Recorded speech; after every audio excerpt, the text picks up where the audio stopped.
There's a story of an old pencil maker who took his newest pencil aside just before he was about to pack him into a box. Imagining that the little fellow was a person, he recalled a few things to the pencil. "There are 5 things that you need to know," he said to the pencil, "before I send you out into the world. Always remember these 5 things and never forget them, and you will become the best pencil that you can be." The first thing to remember is that you will be able to do many great things, but only if you put yourself into someone else's hands. Second, from time to time, you will experience a painful sharpening, but remember that this will make you a better pencil. Also keep in mind that you will be able to correct any mistakes that you make along the way. And the most important part of you is what's on the inside. And remember this as well, upon every surface that you are used, you must leave your mark. No matter what else happens, you must continue to write. It seemed that the pencil listened to him, and he promised that he would remember these 5 things so that he could live his life with heart and purpose. Many of us tend to go throughout our lives without much of a direction, unaware of what it is that we would like to do or what we should be doing. And it seems to have become much more prevalent in our current times. The art of living has become overshadowed by the massive barrage of information and randomness. We're being pulled back and forth by social media, news, and things like the latest fashions from around the world. Things constantly taking up our mental space, leaving no time for us to think, to just stop, to look around and notice, to feel, to breathe, to wonder, and to learn what it is that will make our lives happy and fulfilling.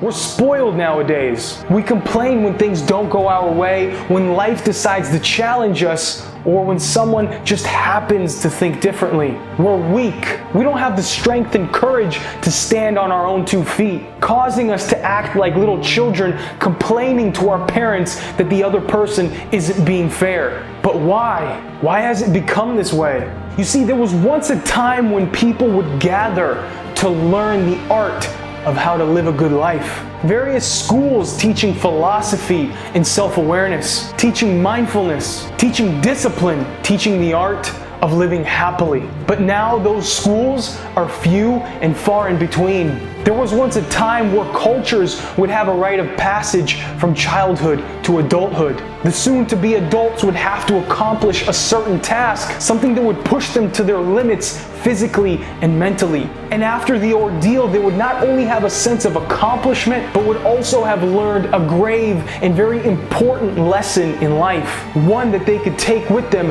forever. But nowadays, it's almost as if people have lost interest. Either that or our elders aren't teaching the art of living like the elders of the past. People are too busy scrolling through their Instagram feeds or random YouTube videos that have no value. And it's not a surprise that this lack of life learning has led to an increase in depression, an increase in mental instability, and an increase in mass shootings. Well, let's change that. Let's gather and let's learn how to live, because it will only continue to lead to worse outcomes if we don't change. So let us ask ourselves, do we really know what it means to live a fulfilling life? Are we living with purpose, or are we simply existing, letting our days pass by as we get closer and closer to death? So I say, let us learn how to live so that we can make a massive impact while we're here on this earth.